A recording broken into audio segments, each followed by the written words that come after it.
Good morning everyone. आज date है 15 नवंबर and आज हम स्टार्ट करने जा रहे हैं आज का द हिंदू न्यूज़पेपर। तो स्टार्ट करते हैं। देखो, इसमें जो पहली न्यूज़ है वो है atomic energy hydrogen power India's net zero plan. देखो, ये सब ऐसा इसलिए आ रहा है क्योंकि जो COP27 समिट हो रही है, ठीक है, रिसेंट में COP27 conference of parties summit. तो ये कहाँ पे हो रही है? ये इजिप्ट में हो रही है, शर्म अल शेख में, इजिप्ट जिसकी कैपिटल है कायरो। तो इसमें जो इंडिया के मिनिस्टर जिन्होंने पार्टिसिपेट किया है वो ये हैं, जिनका नाम है Bhupendra Yadav, environment minister of India. ठीक है, भारत के जो पर्यावरण मंत्री हैं भूपेंद्र यादव, वो COP27 में पार्टिसिपेट कर रहे हैं। तो भारत ने अपना जो इंडिया का रोड मैप है नेट जीरो एमिशन का, उसको पेश किया है। जैसा कि हम जानते हैं, पहले भी जो COP26 हुई थी, COP26 ये कहाँ पे हुई थी? ग्लासगो। इसमें भारत ने बोला था कि भारत अपने देश को कार्बन न्यूट्रल कर देगा 2070 तक, 2070 तक जो इंडिया है वो एक कार्बन न्यूट्रल कंट्री बन जाएगी। ठीक है, तो यहाँ पे लिखा है कि जो COP ये हो रही है ये शर्म अल शेख में हो रही है और यहाँ पे अब इंडिया ने अपनी लॉन्ग टर्म स्ट्रेटजी दिया है। देखो, इसमें एक इंपॉर्टेंट चीज़ ये है कि ये जो COP है कॉन्फ्रेंस ऑफ पार्टीज, इसमें टोटल 195 मेंबर्स हैं। ठीक है, and they were obliged to submit the long term document by 2022। इन सभी को 2022 तक अपने अपने देश में जो ये लोग सुधार कर रहे हैं कार्बन पॉलिसी को लेके वो सबमिट करना था, लेकिन सिर्फ ओनली 57, जिसमें से इंडिया भी है, इन्हें ऐसा किया है। बाकी कभी तक किसी भी कंट्री ने 2022 तक का रोड मैप प्लान तैयार नहीं किया है। ये बहुत इंपॉर्टेंट फुल फॉर्म है यहाँ पे, LEDS, LT-LEDS, जिसका फुल फॉर्म होता है लॉन्ग टर्म लो एमिशन डेवलपमेंट स्ट्रेटजी। ठीक है, ये आपको याद रखना है, LT-LEDS, लॉन्ग टर्म लो एमिशन डेवलपमेंट स्ट्रेटजी। देखो, जो COP27 समिट हुई है, इसका जो मेन जो अभी रिसेंटली जो नया प्लान इसमें स्टार्ट किया गया है सभी कंट्रीज़ के द्वारा, उसका नाम है MARS। ठीक है, ये आने वाले सभी एग्जाम्स में बहुत इंपॉर्टेंट है। ठीक है, तो यहाँ लिखा है Mars was launched at the 27th conference of the parties, COP27। ठीक है, इसका फुल फॉर्म है methane art alert and response system. ठीक है, तो यहाँ पे मेथेन से रिलेटेड जो जिसके जो दुष्प्रभाव पड़ते हैं हमारे इन्वायरमेंट में, उससे रिलेटेड, उससे जागरूक करने के बारे में बताया जा रहा है। ठीक है, तो यहाँ लिखा है the MARS initiative is intended to strengthen the efforts to cut methane emission. Methane के एमिशन को हम किस तरह से दुनिया में कम कर सकते हैं, रिड्यूस कर सकते हैं, उसमें इस प्रोग्राम में जारी किया गया है, इस प्रोग्राम को चालू किया जा रहा है। ठीक है, आपको पता होगा ये बहुत इंपॉर्टेंट क्वेश्चन भी आ चुका है प्रीवियस एग्जाम्स में कि मीथेन क्या है? ये most potent of the green house gases. ठीक है, सभी ग्रीन हाउस गैसेज में जो मोस्ट पोटेंट, सबसे शक्तिशाली ग्रीन हाउस गैस है वो है मीथेन। मीथेन का फॉर्मूला CH4 होता है और ये एक एल्केन का एग्जाम्पल है। ठीक है, तो जो UPSC IAS 2019 में इस पर क्वेश्चन बना जो पॉल्यूटेंट्स पे, तो उस क्वेश्चन को भी डिस्कस कर लेते हैं। देखिए, यहाँ पे कार्बन मोनोऑक्साइड जिसका फॉर्मूला CO होता है, मीथेन, ओजोन जिसका फॉर्मूला O3 होता है, and sulphur dioxide SO2, methane CH4, ये 4 पॉल्यूटेंट्स आपके पास लिखे हुए थे, जिसमें पूछा था which of the above are released into atmosphere.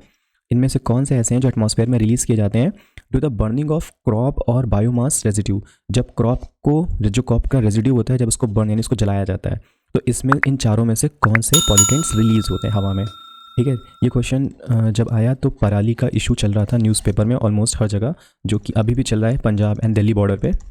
तो ये क्वेश्चन एग्जाम में पूछा गया IAS में। देखो, कार्बन मोनोऑक्साइड डेफिनेटली निकलता है। ठीक है, मीथेन की तो बात ही हो रही है जिसमें ग्लोबल वार्मिंग से रिलेटेड है, और इसी को, मीथेन को कम करने के लिए मार्स इनिशिएटिव लॉन्च किया है, ये COP27 में लॉन्च किया गया है। ओजोन एक पॉल्यूटेंट होती है, सल्फर डाइऑक्साइड भी है। ये चारों हैं, तो इसका आंसर हो जाएगा 1 2 3 4। ठीक है, देखो, जो नेक्स्ट न्यूज़ है ये एक फ़नी न्यूज़ है। यहाँ पे कह रहा है bright students Mamata, Suvendu and Shah. West Bengal में टीचर्स एलिजिबिलिटी टेस्ट हुआ था, ये 2014 में हुआ था और ये वेस्ट बंगाल के प्राइमरी एजुकेशन बोर्ड ने कंडक्ट कराया था। इसमें जितने भी अच्छे स्कोरर थे उनके नाम क्या थे? ममता बनर्जी, इनके स्कोर थे 92, ये रियल में है ममता बनर्जी। जो स्कोरर था उसके 92 मार्क्स थे। इसी तरह से जिसके नाम शिवेंदु अधिकारी था, कैंडिडेट का नाम, उसको परफेक्ट 100 मार्क्स मिले इस टेस्ट में। ठीक है, शिवेंदु अधिकारी को 100 मार्क्स मिले। और इसी तरह से दिलीप घोष एंड सुजन चक्रवर्ती, जिनको 92 मार्क्स मिले, और अमित शाह नाम के कैंडिडेट को भी फुल मार्क्स मिल दिए गए हैं।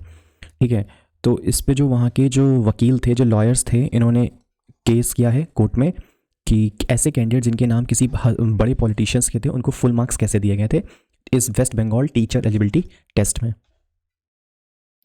The next news says with camels missing Pushkar fair loses its charm. Pushkar का मेला, ठीक है, एशिया कॉन्टिनेंट का सबसे बड़ा एनिमल फेयर होता है ये, है ना, एनिमल फेयर। और ये कहाँ लगता है? पुष्कर में। पुष्कर कहाँ पे? अजमेर सिटी में, और अजमेर है राजस्थान, राजस्थान की कैपिटल जयपुर। ठीक है।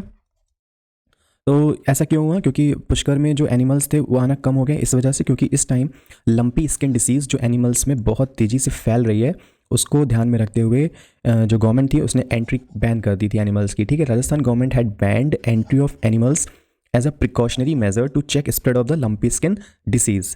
तो ऐसे रियरर्स जितने भी थे जो कैमल्स को लेके आए थे उनको उस पुष्कर के बाहर ही स्टे करा दिया गया था, और वो अपने एनिमल्स को बाहर अंदर नहीं ले ला पाए थे फेयर के अंदर।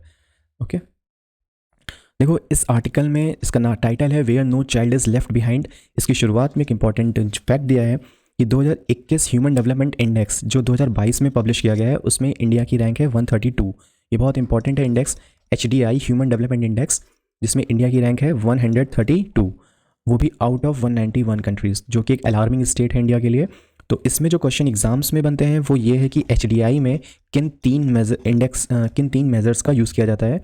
तो ये आपको याद होना चाहिए। Number 1 is health, and number 2 is income, and number 3 is education. ठीक है, तो एजुकेशन एक इंपॉर्टेंट रोल प्ले करता है ह्यूमन डेवलपमेंट इंडेक्स के कैलकुलेशन में, HIE। ठीक है, हेल्थ, इनकम एंड एजुकेशन, इन तीन इंडेक्सेस से मिलकर ह्यूमन डेवलपमेंट इंडेक्स बनाया जाता है। देखो जो नेक्स्ट आर्टिकल है वो कह रहा है the significance of the Bali G20 summit. जो G20 समिट हो रही है ये बाली इंडोनेशिया में हो रही है। ओल्ड कैपिटल थी वो जकार्ता थी, और इसको रिप्लेस करके जो नई कैपिटल बनाई जा रही है वो है नुसांतरा। इसको इसलिए रिप्लेस किया जा रहा है क्योंकि जो इसकी ओल्ड कैपिटल है वो ओशियंस के किनारे थी, जिसका कभी भी समुद्र में डूबने का खतरा रहता था। तो इसको रिप्लेस करके नुसांतरा किया जा रहा है, जो एक समुद्र से थोड़ा कोस्टल डिस्टेंस से हटके है। ठीक है, कोस्ट से डिस्टेंस पे हम। तो बाली इंडोनेशिया में G20 समिट हो रही है, और G20 जिसके नाम में 20 आ रहा है, इसमें 20 पार्टिसिपेंट्स हैं। ठीक है, बाली में जिस जगह पे हो रही है उस पर्टिकुलर प्लेस का नाम बड़ा इंपॉर्टेंट है, Nusa Dua. You have to remember this place, Nusa Dua. ठीक है, और ये 17th समिट है जिस 2022 में जो हो रही है। ठीक है, G20 ग्लोबल GDP का 85% इकोनॉमीज़ को रिप्रेजेंट करता है। ओके, और ये बहुत इंपॉर्टेंट है। इस बार की G20 की जो थीम है, जो मोटो है, वो है रिकवर टुगेदर रिकवर स्ट्रॉन्गर।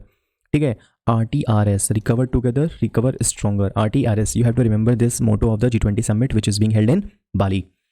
तो लगे हाथ हम प्रीवियस G20 को भी देख लेते हैं, समिट्स को। बहुत इंपॉर्टेंट है ये। पहली G20 समिट कई बार अलग अलग एग्जाम्स में, सीजल से एग्जाम्स में भी पूछी गई है।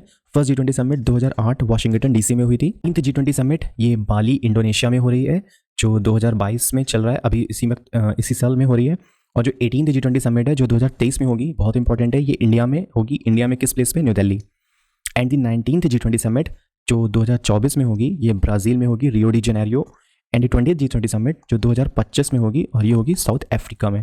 तो ये 5 G20 से places, you have to remember all the names. The first one is G20 Washington DC, 17 2022 Bali, 18th 2023 New Delhi. The next important news is wholesale price index, जो इंडिया का है, होलसेल इन्फ्लेशन रेट, वो अभी single digit पे वापस आ गया है, और ये अक्टूबर में 8.4% था। होलसेल प्राइस इंडेक्स जिसको हम शॉर्ट में WPI बोलते हैं, और ये सीजीएल वगैरह एग्जाम्स में और PCS में भी कई बार पूछा गया है। ठीक है, इसमें क्या पूछा जाता है? WPI का बेस ईयर क्या होता है। ज़्यादातर क्वेश्चन इसमें यही बनता है, WPI और CPI का बेस ईयर क्या होता है। ठीक है, तो जो WPI होता है, होलसेल प्राइस इंडेक्स, अभी अक्टूबर में कितना हो गया है? घट के 8.4% हो गया है। तो WPI होता क्या है, इसके बारे में हम लोग देख लेते हैं।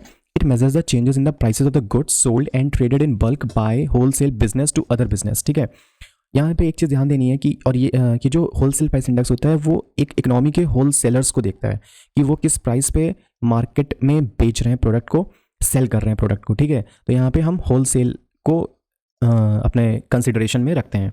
ठीक है, तो यहाँ पे जो कंज्यूमर जिस रेट पे खरीद रहा है, कंज्यूमर है ना, कंज्यूमर का प्राइस, हम उसको नेग्लेक्ट करते हैं, इग्नोर करते हैं। यहाँ पे हम नेशन को एज ए होल सेल देख रहे हैं।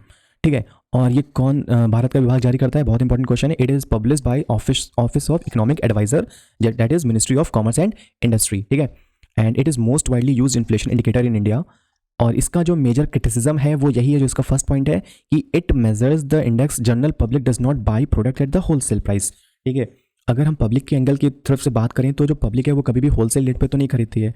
ठीक है, केवल बिजनेस हाउसेज ही होलसेल पे खरीदते हैं। तो और जो WPI का बेस ईयर होता है, बहुत इंपॉर्टेंट क्वेश्चन है ये। अभी 2017 इसका, ठीक है, 2017 में इसका बेस इंडेक्स जो था वो 2011-12 कर दिया गया है। ठीक है, और हम 2011-12 के प्राइसेस को देख के WPI को कैलकुलेट किया जाता है। ठीक है, इसी तरह से जो CPI है, कंज्यूमर प्राइस इंडेक्स, उसका बेस ईयर कितना है? 2012। You have to remember this also. WPI का बेस इंडेक्स है 2011-12 और CPI का बेस इंडेक्स है 2012। ओके, सो ये थी आज की important current affairs. If you liked our video, don't forget to share and subscribe. Thanks for watching.